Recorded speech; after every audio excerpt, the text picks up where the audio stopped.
My daughter said, "Now my husband's parents will take your bedroom, pack your things and leave." I silently walked out and canceled all the payments. The next day, she would not stop calling. I am glad you are here with me. Please like this video and listen to my story until the end, and let me know which city you are listening from.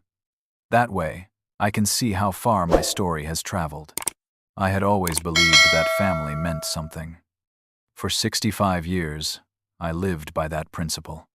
My wife Catherine passed away 5 years ago, leaving me our home in Columbus, Ohio, and a comfortable pension from my career as a civil engineer. I was not wealthy, but I was stable. When my daughter Angel called me 3 years ago, explaining that she and her husband Caleb were drowning in debt, I did not hesitate. What kind of father would I be if I did not help? They moved into my home temporarily. I gave them the upstairs guest room, thinking it would only be for a few months. I kept the master bedroom where Catherine and I had spent 35 years together. I started covering their mortgage arrears when Caleb's construction business failed. Then came their car payments. Just this once, Dad, I promise. Then Angel's student loans, then credit cards, then utilities. My pension checks began disappearing into their needs like water into sand. The first strange moment happened about 8 months ago. I overheard Angel on the phone with her mother-in-law. "Yes, Claire, it is perfect here. The house is plenty big enough for you and Marcus when you visit. Edwin barely uses any space anyway." I felt a cold finger trace down my spine. Edwin? She had always called me Dad. When I asked about it later, Angel laughed it off. "Oh, Dad, you misheard. I was talking about the storage room, but I had not misheard. The signs multiplied like shadows at sunset. Angel started rearranging my furniture without asking. She replaced Catherine's curtains with modern ones she ordered online using my credit card. When I protested, Caleb sighed. "Edwin, can you just be flexible? We are trying to make this place feel like home." Was it not already my home? They began having friends over late into the night. Loud music, laughter. When I asked them to keep it down at midnight on a Tuesday, Angel rolled her eyes. "You can barely hear it downstairs, Edwin." She had stopped calling me Dad months ago. Then came the conversations that ended abruptly when I entered a room. The glances between them that I could not decode. Angel's increasing irritability whenever I mentioned bills or boundaries. "You are so controlling," she would snap. This daughter I had raised to be kind. The breaking point arrived on a Thursday afternoon in September. I was reading in my small downstairs room, my room in my house, when Angel walked in without knocking. Her face was set in hard lines I did not recognize. "Dad, we need to talk," she said, not sitting down. Caleb appeared behind her in the doorway, arms crossed, a strange smile playing at his lips. "What is it, honey?" I asked, setting down my book. "Caleb's parents are moving here from Michigan. They need a place to stay while they look for a house." She paused, and I waited for the question, the request for help. It did not come. "They are going to take your bedroom." I blinked. "My bedroom, but I'm in the downstairs room."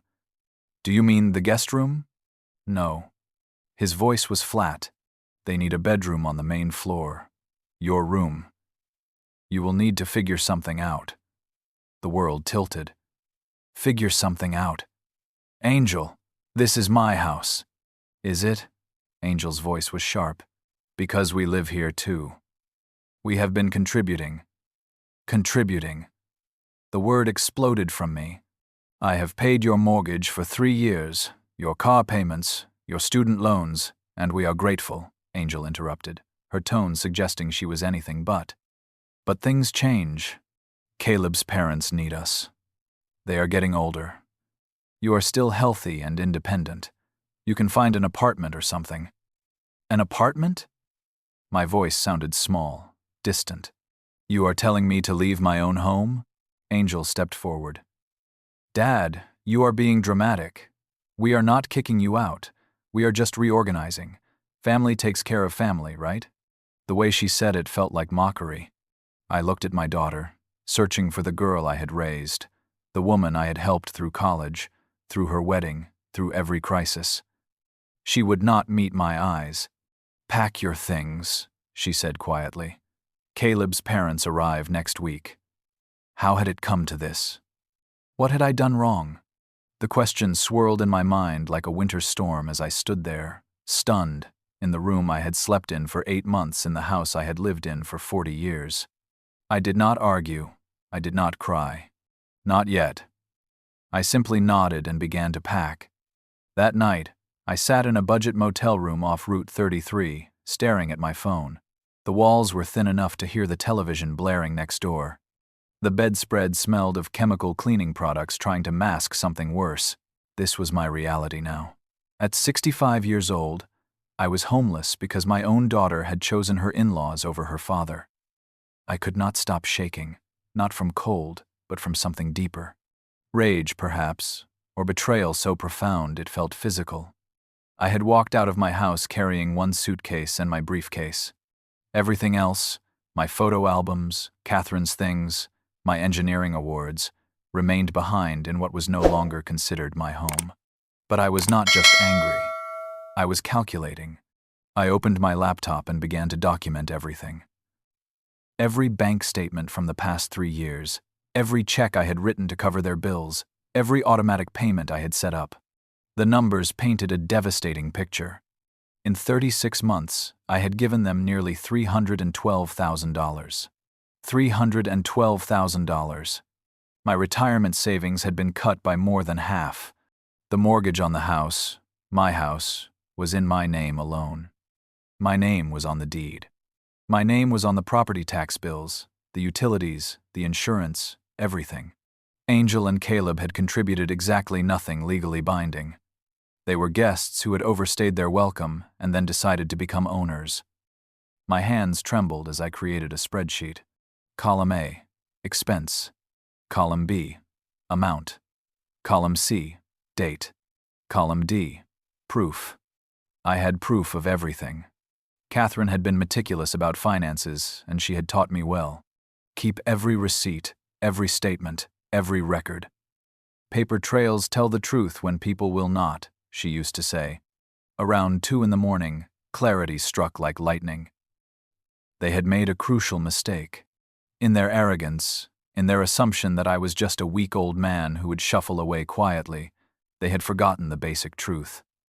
It was still my house, legally, completely, irrevocably mine. I picked up my phone and opened my banking app. The auto payments glowed on the screen like accusatory eyes. Caleb's truck payment, $542 monthly. Angel's student loan, $380 monthly. Their car insurance, $265 monthly. The credit card I had added them to as authorized users, average monthly charges of $1,200. The phone bill, streaming services, even Angel's yoga studio membership. My finger hovered over cancel autopay. Was I really going to do this? Cut them off completely? A father did not abandon his child even when that child had abandoned him. But then again, had I raised my daughter to throw her father out on the street? Had I sacrificed and saved and supported her so that she could discard me like trash? I thought about Catherine. What would she say? I could almost hear her voice. Edwin, do not be a doormat. You taught Angel better than this. If she is choosing to behave this way, she needs to learn the consequences. I canceled every automatic payment, every single one. Each click felt like cutting a cord. The truck payment gone. The student loans gone. The credit cards gone. Insurance, phone, utilities, every bill I had been covering. Click, click, click. Liberation felt like hitting delete. Then I went further. I called my credit card company and removed Angel and Caleb as authorized users. Effective immediately, the customer service representative asked if I was sure 3 times. Absolutely certain, I said, and my voice did not shake. But canceling payments was not enough. I needed a real plan. I needed to understand my legal position. At 3 a.m, I drafted an email to an elder law attorney whose name I found online requesting an emergency consultation. I needed to know my rights, Could I legally evict them? What was the process? How long would it take? I also emailed a locksmith asking about changing locks on a house where unwanted occupants had refused to leave. Was that legal? I needed to know every option. As dawn broke over the motel parking lot, painting the asphalt in shades of gray and pink, I felt something I had not felt in months. Power. Not much, just a flicker, like a candle flame in a dark room. But it was there. They thought I was finished. They thought I would disappear quietly into some sad little apartment, grateful for whatever crumbs of contact they might throw me. They were wrong. My phone buzzed shortly after 7 in the morning. Angel's name flashed on the screen, then again moments later, then again, call after call after call. I watched the phone vibrate across the cheap motel nightstand, and I smiled. Let her wait, let her wonder. For the first time in 3 years, I was not answering to anyone. The attorney's office smelled of leather and old books. David Chen was younger than I expected, maybe 45, with sharp eyes behind wire-rimmed glasses. He had agreed to see me that same morning after reading my email, calling it urgent and straightforward. Mr. Marshall, he said, spreading my documents across his mahogany desk. You have an extremely strong case. This is your property. Your daughter and son-in-law are technically tenants at will, and since you have never collected rent, they have even fewer rights than typical tenants, so I can evict them. Hope bloomed in my chest. Yes, but there is a process. Ohio law requires written notice, 30 days for month-to-month tenancy. After that, if they refuse to leave, we file for formal eviction through the courts. He looked up at me. It could take 2 to 3 months total. Can you afford to wait that long? Could I? Every day they remained in my house, they were erasing me from it. But rushing would only create legal problems. What is the fastest way to do this correctly? I will draft the eviction notice today. We will have it served by a process server tomorrow. That starts the clock. He paused. Mr. Marshall, I have to ask. Are you prepared for this to get ugly? Family evictions often do. It is already ugly, I said quietly. They threw me out of my own home. Then let us get started. By noon, I had a plan. David would handle the eviction. I had also filed a police report documenting that I had been constructively evicted, forced out through threat and intimidation. The police officer who took my statement looked sympathetic. Happens more than you would think, she said sadly. Elder abuse takes many forms. Elder abuse. The words hit me like ice water. Was that what this was? My phone had 4 two-missed calls from Angel, 29 text messages. I read them in the attorney's parking lot, watching the progression from confusion to anger to panic. Dad, why is not the mortgage payment going through? Dad, we need to talk. Call me. This is ridiculous. Call me back right now. You are being incredibly childish. We did not kick you out. We just needed space. Caleb is crying. You are tearing this family apart. Fine. If you want to play games, we can play games, too. That last message arrived early in the afternoon, and it sent a chill through me. What did that mean? I called David immediately. Do not engage, he advised. Do not answer calls. Do not respond to texts. All communication goes through me now. If they want to talk, they can talk to their lawyer if they get one. That evening, I checked into a small extended stay hotel, nothing fancy, but clean and dignified. As I unpacked my suitcase, my phone rang again. This time, it was an unknown number. Against my better judgment, I answered. Edwin. Angel's voice was pure poison. We need to discuss this situation like adults. I have nothing to discuss with you. You are making a huge mistake. Caleb is devastated. How can you do this to your own daughter? Her voice shifted, became almost sweet. We were just trying to help Caleb's parents. You took it completely the wrong way. You told me to pack my things and leave my house. Your house? Angel laughed sharp and bitter. You mean the house where we have been living, maintaining, improving? The house where we have invested our time and energy. I think you will find that legally. Could I? Every day they remained in my house. They were erasing me from it. But rushing would only create legal problems. What is the fastest way to do this correctly? I will draft the eviction notice today. We will have it served by a process server tomorrow. That starts the clock. He paused. Mr. Marshall, I have to ask. Are you prepared for this to get ugly? Family evictions often do. It is already ugly, I said quietly. They threw me out of my own home. Then let us get started. By noon, I had a plan. David would handle the eviction. I had also filed a police report documenting that I had been constructively evicted, forced out through threat and intimidation. The police officer who took my statement looked sympathetic. Happens more than you would think, she said sadly. Elder abuse takes many forms. Elder abuse. The words hit me like ice water. Was that what this was? My phone had 2 missed calls from Angel, 29 text messages.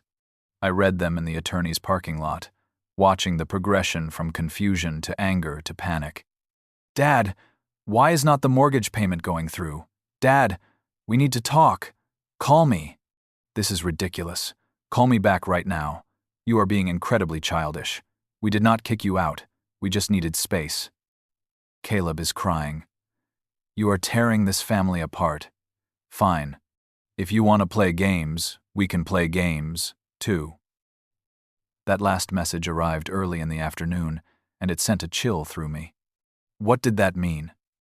I called David immediately. Do not engage, he advised. Do not answer calls. Do not respond to texts. All communication goes through me now. If they want to talk, they can talk to their lawyer if they get one. That evening, I checked into a small extended stay hotel, nothing fancy, but clean and dignified. As I unpacked my suitcase, my phone rang again. This time, it was an unknown number. Against my better judgment, I answered. Edwin. Angel's voice was pure poison.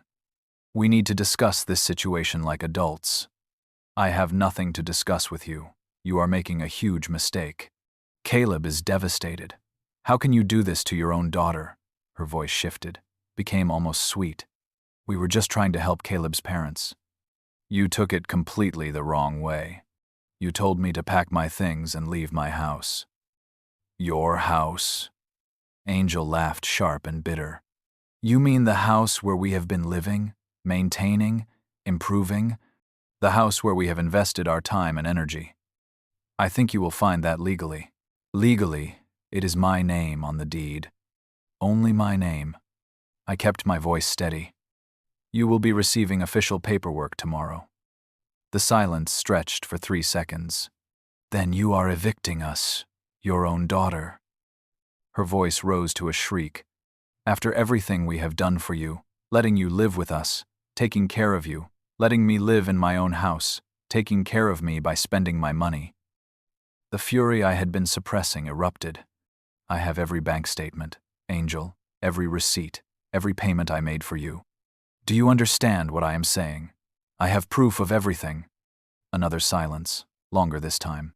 When Angel spoke again, her voice was cold. You are going to regret this, Edwin. We have rights too. We will fight this. And when we win, do not expect any relationship with your future grandchildren. The line went dead.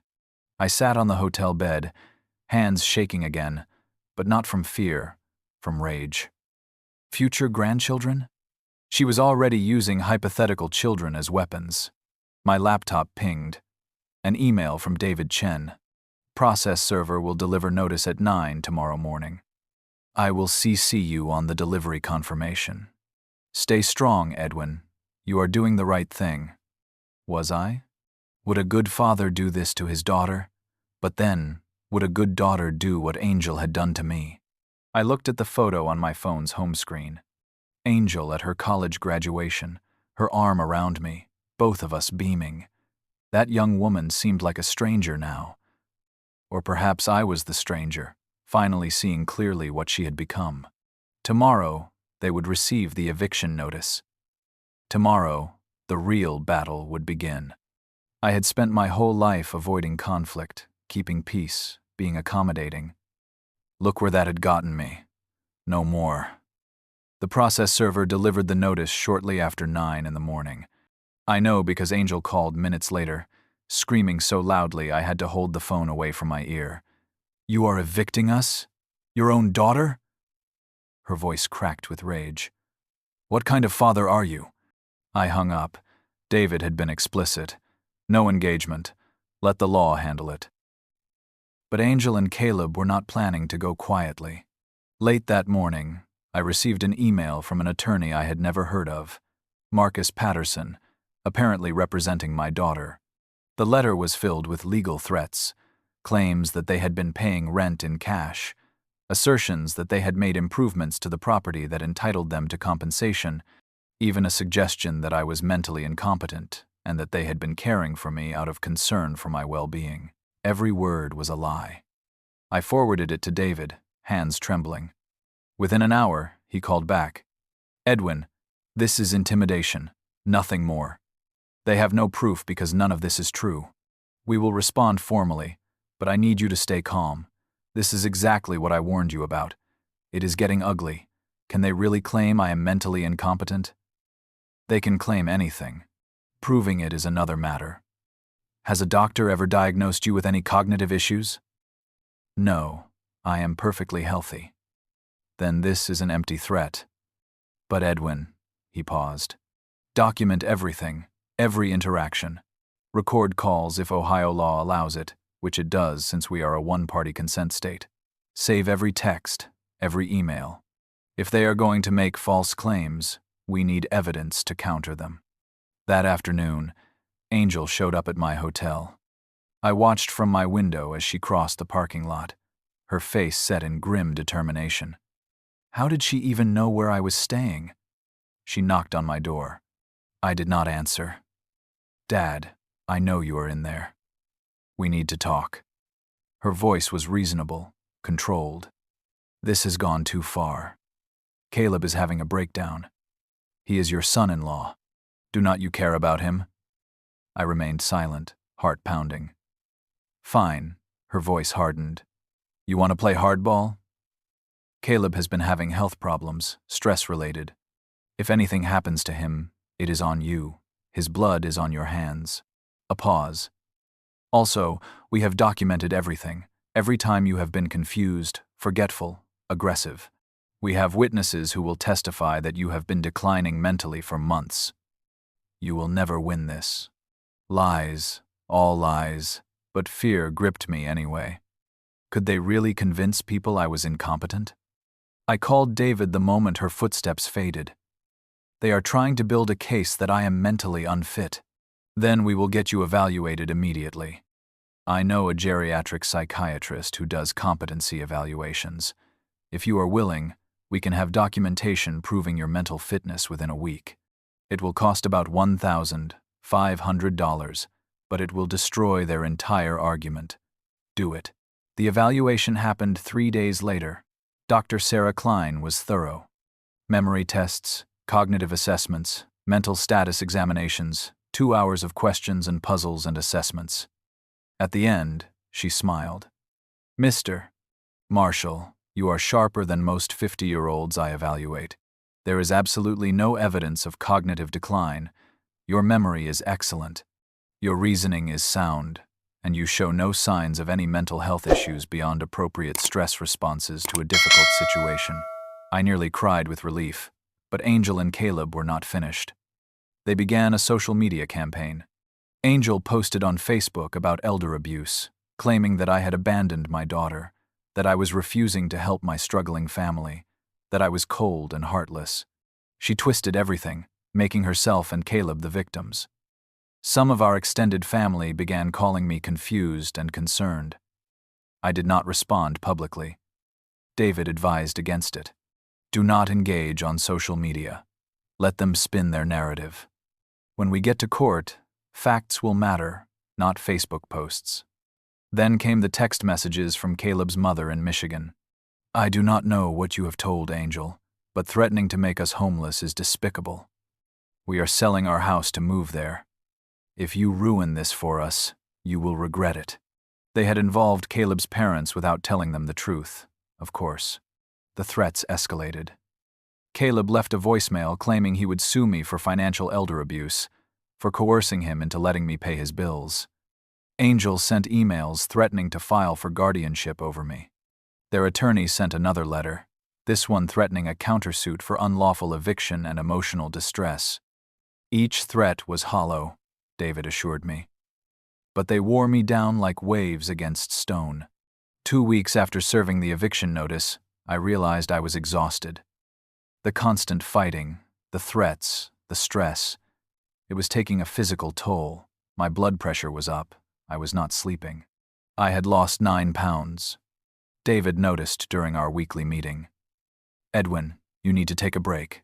Step back for a few days. The legal process moves slowly. Use that time to take care of yourself. He was right. I was running on fumes and fury. I turned off my phone for 3 days. I got a massage. I went to the Franklin Park Conservatory and sat among the botanical gardens, letting the sun warm my face. I read a novel for the first time in months.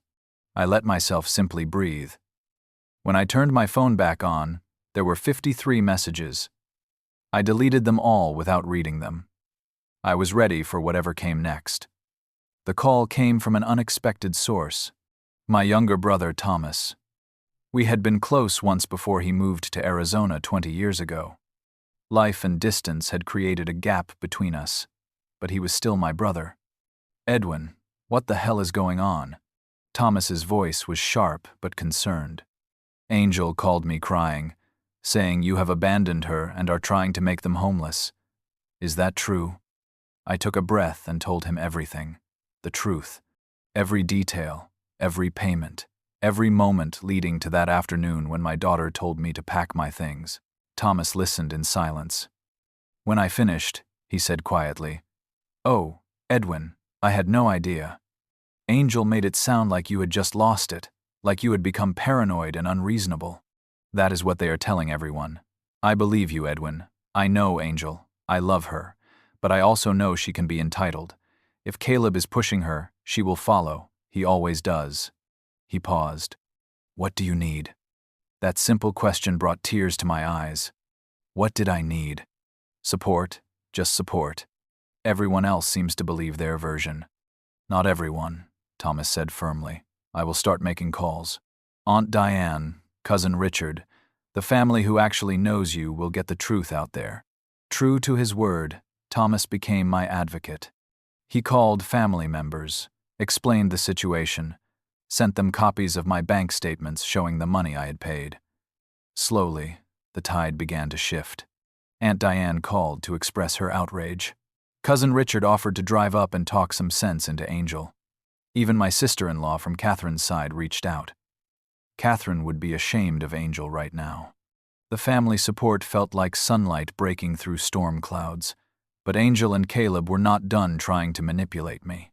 5 days after my deliberate rest period, a letter arrived at my hotel. Not from their attorney, from Angel herself. Handwritten, which made it feel more intimate, more personal. Dear Dad, I have had time to think about everything that has happened. You are right. We were wrong to ask you to leave. I was wrong to let Caleb pressure me into treating you that way. You are my father and I love you. Can we please talk? No lawyers, no fighting, just you and me. I miss you. This has torn our family apart and I want to fix it. Please, Dad, give me a chance to make this right. Your daughter, Angel. My first instinct was to call her immediately. This was what I had wanted, was it not? An acknowledgement, an apology, a bridge back to my daughter. But something felt off. The timing was too convenient, coming just as my attorney had filed the formal eviction lawsuit in court. I read the letter again, more carefully this time. No lawyers, no fighting. They wanted me to negotiate without legal protection. They wanted me vulnerable, emotional, making decisions from my heart instead of my head. I called David. What do you think? I think it is a trap, he said bluntly. Edwin, In 3 weeks, we have our first court date. They are panicking. If they can get you to drop the eviction in exchange for vague promises, they win. You will be right back where you started, except with even less legal standing. But what if she means it? What if Angel really does want to apologize? Then she can apologize after the eviction is complete. If her remorse is genuine, it will still be genuine in 6 weeks. If it is manipulation, you will have lost your leverage. He paused. What does your gut say? My gut said Angel had never once acknowledged being wrong about anything in her adult life. My gut said Caleb would never allow her to genuinely apologize. My gut said this was exactly what it looked like. A manipulation attempt. I will not respond, I said finally. Good. Let me respond on your behalf. Professionally. Firmly. 2 days later, another attempt came. This time, Caleb himself appeared at my hotel. But he brought backup, his father, Marcus, apparently fresh from Michigan. I watched from my window as they stood by my door. Edwin, please, Marcus called out. I have flown all this way. Can we not just talk man to man, father to father? Caleb tells me there has been a terrible misunderstanding. I remained silent. We are selling everything to move here, Marcus continued, his voice rising. Our house in Michigan. Our whole life. Caleb promised us we could stay with them while we look for a place. You are ruining everything because of some petty family squabble. Petty squabble. They had reduced my eviction from my own home to a petty squabble. I still did not answer. After 15 minutes, they left. Through my window, I watched Marcus and Caleb argue in the parking lot, their body language sharp and angry. Let them fight among themselves. That evening, I met Thomas for dinner at a small Italian restaurant downtown. He had flown in to support me, taking vacation time from his accounting firm. Over pasta and wine, he held my hand across the table. Edwin, I am proud of you, he said.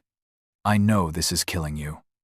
I know you want to forgive Angel and fix everything, but you are standing up for yourself. That takes real strength. I do not feel strong, I admitted. I feel like a terrible father. You are not. Angel is being a terrible daughter. There is a difference. He squeezed my hand. Do not let them wear you down. You have come too far. He was right. I had come too far. When I returned to my hotel that night, there was another envelope under my door. Inside, photos of Angel as a child, pictures of family holidays, memories designed to tug at my heartstrings. No note, just images of happier times. I looked at them for a long moment. Angel's gap-toothed smile at age 7, her high school graduation, her wedding day. Then I filed them away in my suitcase and called David. They tried to guilt-trip me with photos. He sighed. Classic manipulation. How are you holding up? I am fine, I said, and I meant it. I am ready for court. The knock came early on a Sunday morning. I had been awake for hours, unable to sleep, reviewing documents for the court hearing scheduled for the following Wednesday. Through the peephole, I saw Angel and Caleb, both dressed nicely, carrying what looked like a bakery box and flowers. My heart lurched. They looked so normal, so much like the family I had once hoped we could be.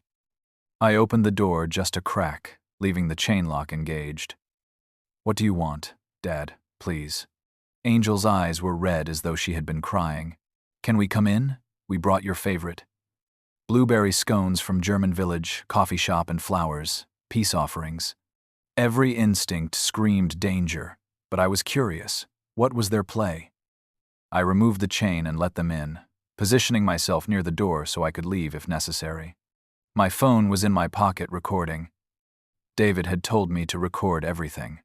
Angel sat on the edge of my bed, arranging the flowers in the cheap plastic cup from the bathroom. She looked softer somehow, vulnerable. Dad, we have done a lot of thinking this past month. We were wrong. Caleb jumped in. I was wrong. The way we treated you was unacceptable. I have been terrible to my daughter's father. His voice cracked convincingly. I do not know what happened to me. Angel and I got so caught up in our own problems that we forgot what you have done for us. We want to fix this. Angel added, her voice gentle, reasonable. Before it goes too far, before lawyers and courts destroy our family forever. I sat in the room's single chair, arms crossed. What exactly are you proposing? Come home, Caleb said simply. Come back to the house. We will work it out. My parents can stay in the guest room instead. You can have your old room back. We will. We will start contributing financially. Really contributing. We will pay rent. How much rent? I kept my voice neutral. Angel and Caleb exchanged a glance.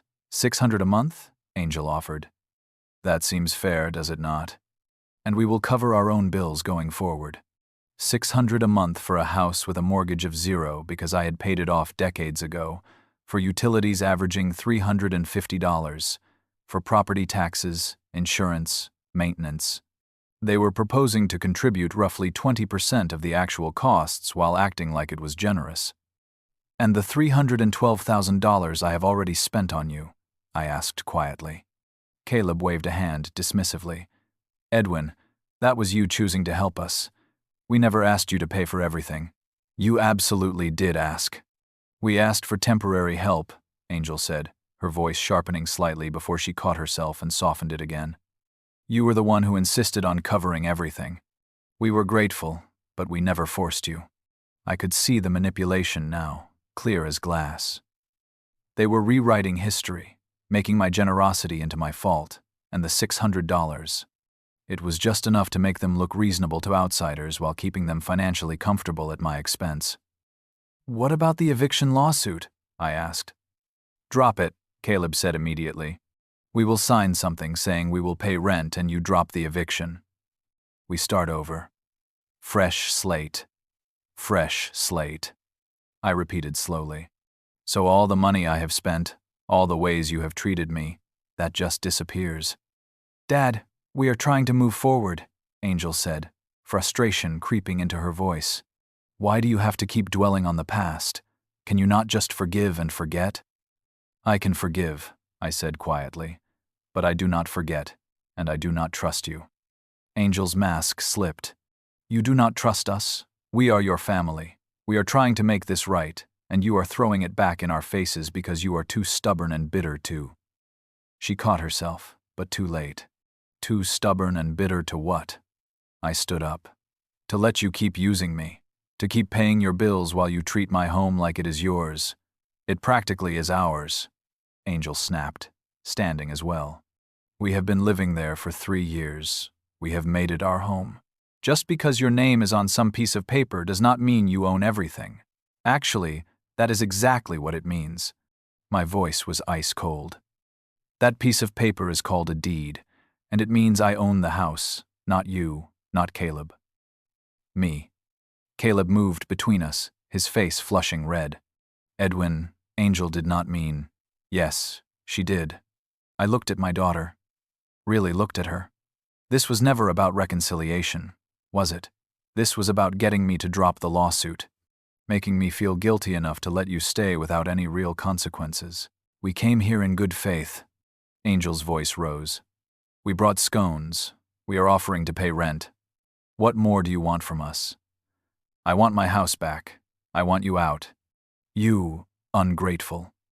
Angel caught herself again, breathing hard. Do you know what we have sacrificed for you? Living with you, dealing with your moods, your demands, your constant presence in our marriage. We gave up our privacy, our space, our freedom to take care of you. Take care of me? I laughed, a sound without humor. You spent my money, took my home, and threw me out. That is not caregiving. That is exploitation. Caleb's face was scarlet now. You know what, Edwin? Fine. We tried. We came here to be the bigger people, to extend an olive branch, and you spit on it. Do not expect us to try again. I will not, I said. And do not expect to ever meet your grandchildren, Angel added venomously. You want to be alone? You want to destroy this family? Fine, but you will die alone, and Caleb and I will tell our kids that their grandfather was a selfish, bitter old man who chose money over family. The words were designed to hurt, and they did, but I did not let it show. Get out of my hotel room. They left, Angel slamming the door hard enough to rattle the frame. I stood in the silence they left behind, shaking but standing. Through the window, I watched them argue violently in the parking lot. Angel was gesturing wildly, screaming something at Caleb, who looked defeated and small. I sat down on the bed and let myself shake. Let myself feel the fear because I was afraid. Afraid of being alone. Afraid I had destroyed my relationship with my daughter forever. Afraid I was making a terrible mistake. But beneath the fear was something else. Certainty. I had seen their true faces now, stripped of pretense. Angel's rage, Caleb's weakness, their willingness to manipulate and threaten. This was not family. This was a toxic relationship I needed to escape. I called David, my voice steady. They just tried to get me to drop the lawsuit in exchange for a promise to pay $600 a month in rent. Did you record it? Every word. Excellent. That actually strengthens our case. It shows their bad faith. See you in court Wednesday. See you in court. After I hung up, I ate one of the blueberry scones they had brought.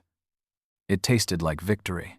The courtroom was smaller than I expected, wood-paneled and formal, smelling of old paper and furniture polish. I sat beside David at the plaintiff's table, my hands folded calmly in my lap. Across the aisle, Angel and Caleb sat with Marcus Patterson, their attorney. Angel wore a conservative dress and pearls, playing the part of the respectable daughter. Caleb looked haggard, dark circles under his eyes. Good. Judge Patricia Morrison entered, a woman in her 60s with steel-gray hair and sharp eyes that suggested she had heard every story and believed none until proven. This is the matter of Marshall versus Marshall and Collins, case number 2024 CV 3847. Let us proceed. David stood. Your Honor, this is a straightforward unlawful detainer case. My client, Edwin Marshall, owns the property at 847 Oakmont Drive. The defendants, Angel Marshall and Caleb Collins, have been residing there without paying rent. Mr. Marshall properly served a 30-day notice to quit. The defendants have refused to vacate. We are asking the court to order their immediate eviction. Marcus Patterson stood, his voice smooth. Your Honor, this is not a simple eviction.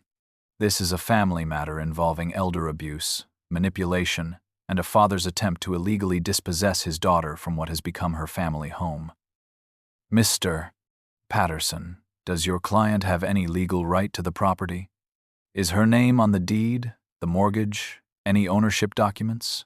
No, Your Honor, but then we start with the premise that this is Mr. Marshall's property. You may proceed with your defense, but the burden is on you to demonstrate why your clients should not be evicted from property they do not own. I watched Patterson's confidence waver slightly. Your Honor, we intend to prove that Mr. Marshall has been mentally incompetent, that he coerced the defendants into accepting financial assistance, and then used that assistance as leverage to maintain control over them. Judge Morrison looked at me, studying. Mr. Marshall, do you suffer from any mental health conditions? I stood. No, Your Honor. I had a complete psychiatric evaluation performed by Dr. Sarah Klein 3 weeks ago specifically to address these claims. I have documentation. David handed the report to the bailiff, who delivered it to the judge. She scanned it quickly. This shows no cognitive impairment whatsoever. Mr. Patterson, do you have any medical evidence to support your claims? We have testimony from witnesses about his erratic behavior, Your Honor. I will hear it. Call your first witness. Patterson called Angel. She took the stand, dabbing at her eyes with a tissue. Your Honor, I love my father. He has always been there for me. But over the past year, we have watched him decline. He became forgetful, paranoid. He would accuse us of stealing from him when we had done nothing wrong. He would forget conversations we had had. We were genuinely worried about him.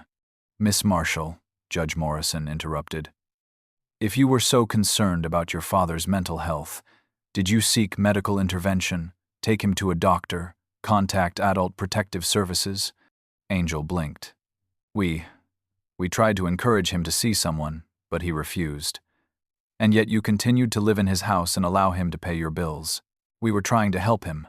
We stayed because we were worried about him living alone, while spending his money on your truck payments, student loans, and credit cards. The judge's voice was dry.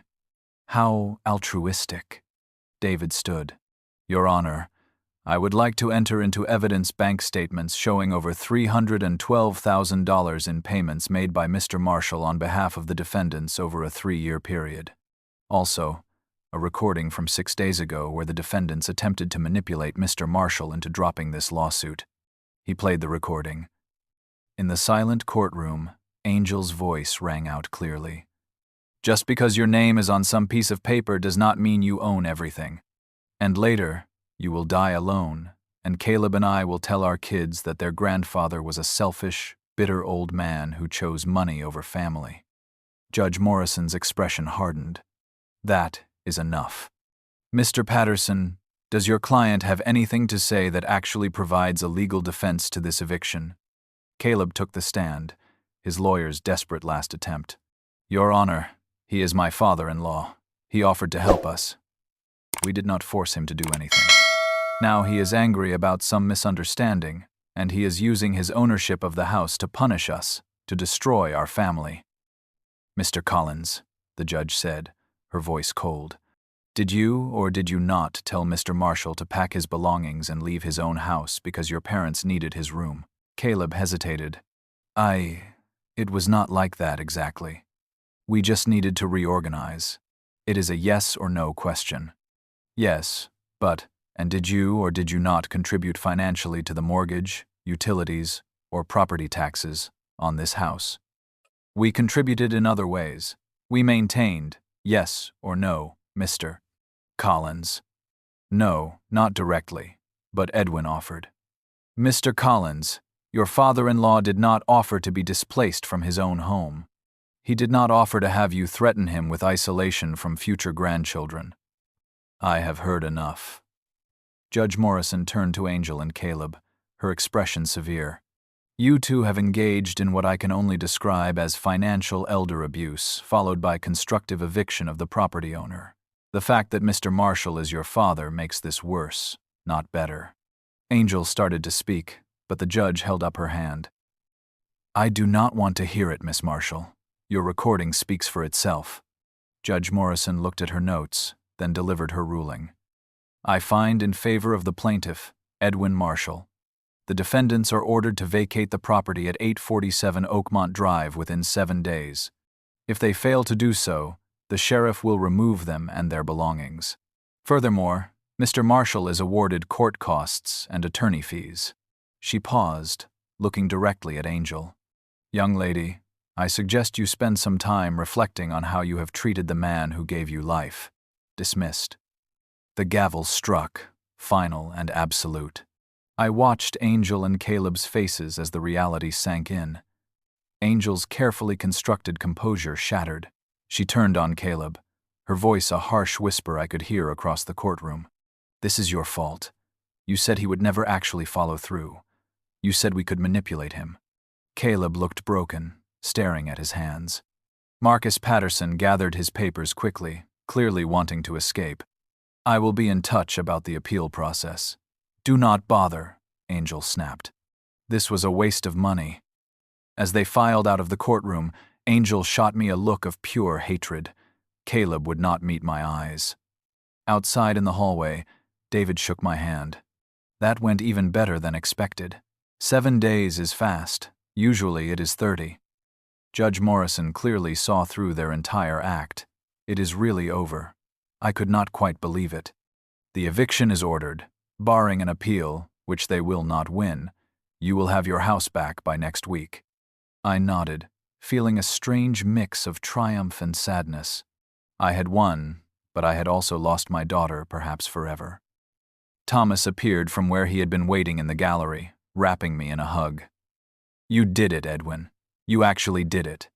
I did, I said softly. And despite everything, I smiled. 7 days later, I stood on the porch of my house, watching as the sheriff's deputies supervised Angel and Caleb's departure. They had waited until the last possible moment, perhaps hoping for a miracle that never came. Now movers were carrying furniture and boxes out to a rental truck in the driveway. The house looked worse than I remembered. In the 2 months since they had kicked me out, they had let it deteriorate. The lawn was overgrown, the flower beds choked with weeds. Inside, I could see through the open door. Holes in the walls where they had hung heavy pictures without proper anchors, carpet stains, damage to the hardwood floors in the kitchen. They had taken their anger out on my home. Angel emerged, carrying a lamp I had given them as a wedding gift years ago. When she saw me standing there, her face twisted with rage. "Enjoying your victory, Edwin. Hope it keeps you warm at night." "The house will keep me warm," I replied calmly. "You should have thought about that before trying to steal it." "We did not steal anything. You gave us everything, and now you want it back because you are a bitter, vindictive old man." Angel's voice carried across the lawn, drawing looks from neighbors. A sheriff's deputy stepped forward. "Ma'am, you need to finish loading and vacate the premises. You have 2 hours remaining." Caleb appeared then, looking utterly defeated. He had lost weight, his clothes hanging loosely. For a moment our eyes met, and I saw something that might have been regret, or maybe just self-pity. He opened his mouth as if to speak, then closed it and looked away. "Caleb," I said quietly. He stopped. "I gave you everything because I loved my daughter. I would have continued giving you everything if you had just shown me basic respect. This did not have to happen." "Then drop the lawsuit for costs," he said, his voice hollow. "You got the house back. Is that not enough? Do you have to destroy us completely?" "I am not destroying you. I am holding you accountable." I kept my voice steady. "The court awarded me those costs because what you did was wrong. You will pay them slowly if necessary, but you will pay them." Angel pushed past him. "We will see about that. Good luck collecting from people with nothing. We will declare bankruptcy if we have to. You will not see a penny." "Then you will not see a penny either," I said. "But at least I will have my home." The next 2 hours were tense. I waited in my car, watching as they loaded their belongings. David had advised me not to enter the house until they were completely gone, and the sheriff had confirmed it. They might try something desperate, he had warned. Shortly before 5 in the afternoon, the deputy knocked on my car window.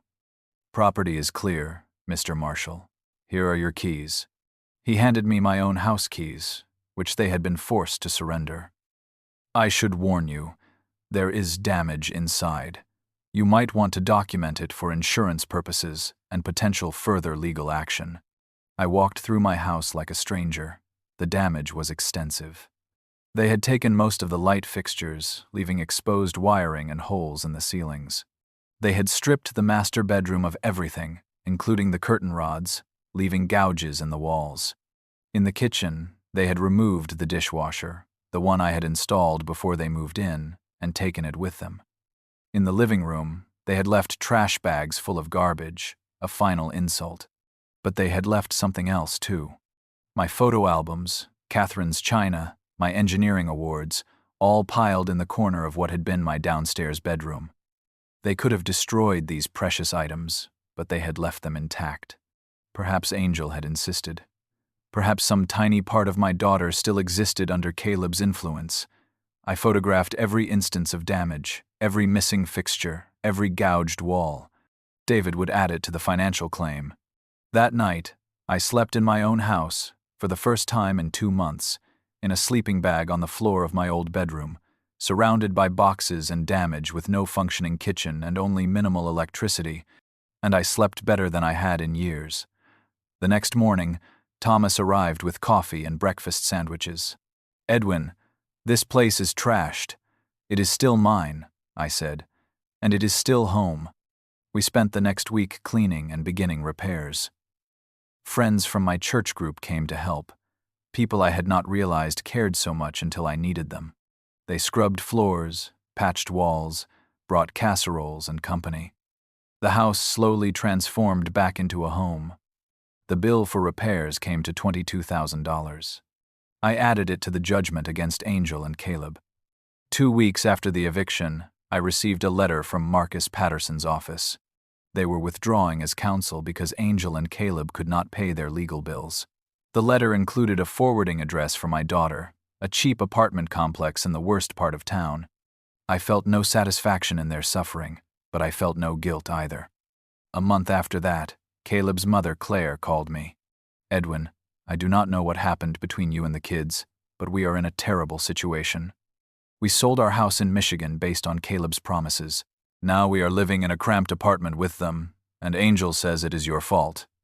Is that true?" I explained everything calmly, factually, with documentation. Claire was silent for a long time. Then, oh God. "Caleb lied to us about everything. He said you had gone senile and were dangerous. He said the house was basically theirs anyway. We gave up everything based on his lies. I am sorry for your situation," I said, and meant it. "But it is not my fault. I know that now." Claire's voice was bitter. "We are stuck here with no home to go back to and a son who used us as pawns in his schemes. He is not who we thought he was." The call ended. I never heard from Claire again. My life slowly returned to normal. Better than normal, actually.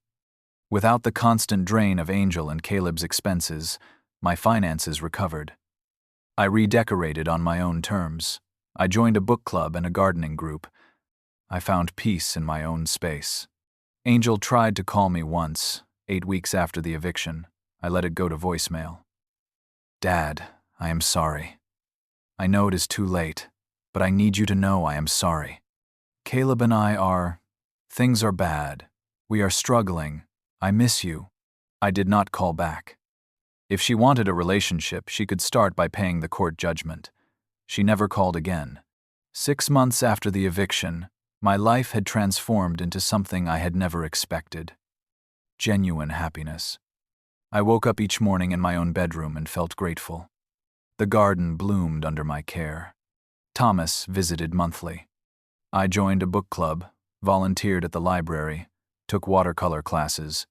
Without Angel and Caleb draining my resources, my pension covered everything comfortably with enough left over for small luxuries. I was 65, and I felt younger than I had at 60. But I heard things through the family grapevine about Angel and Caleb. Their truck was repossessed, their credit destroyed. They lived in a rundown apartment where police sirens were nightly background noise.